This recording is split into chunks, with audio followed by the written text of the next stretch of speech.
Excuse me. জি আমি আমার কলমটা পড়ে গিয়েছে। আমি কলম উঠাবো?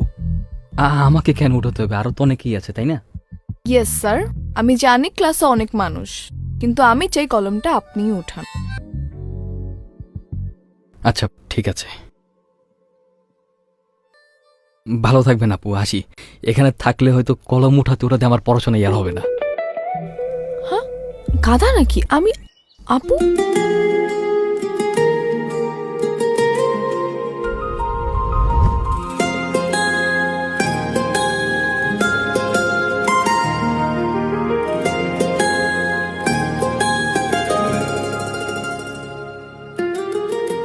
এই এই ছেলেটা কে রে? একবার সরিও বললো না। আরে তোর তো ভাগ্য ভালো, ওর সাথে তোর কথা হয়নি। কখনো কাউকে ভালো কিছু বলেছে বলে তো আমার মনে হয় না, আর এজন্যই ভার্সিটি কেউ ওকে পছন্দও করে না।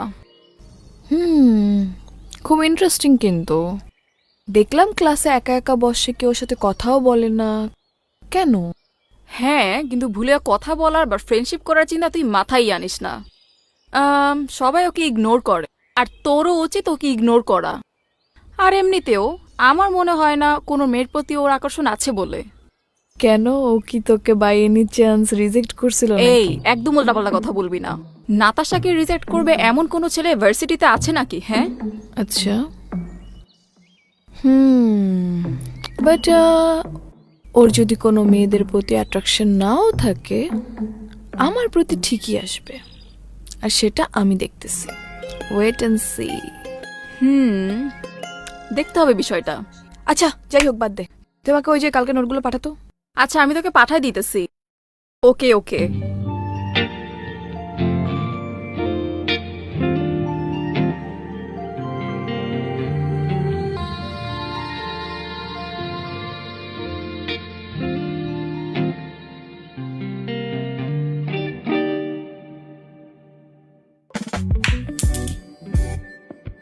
Excuse me.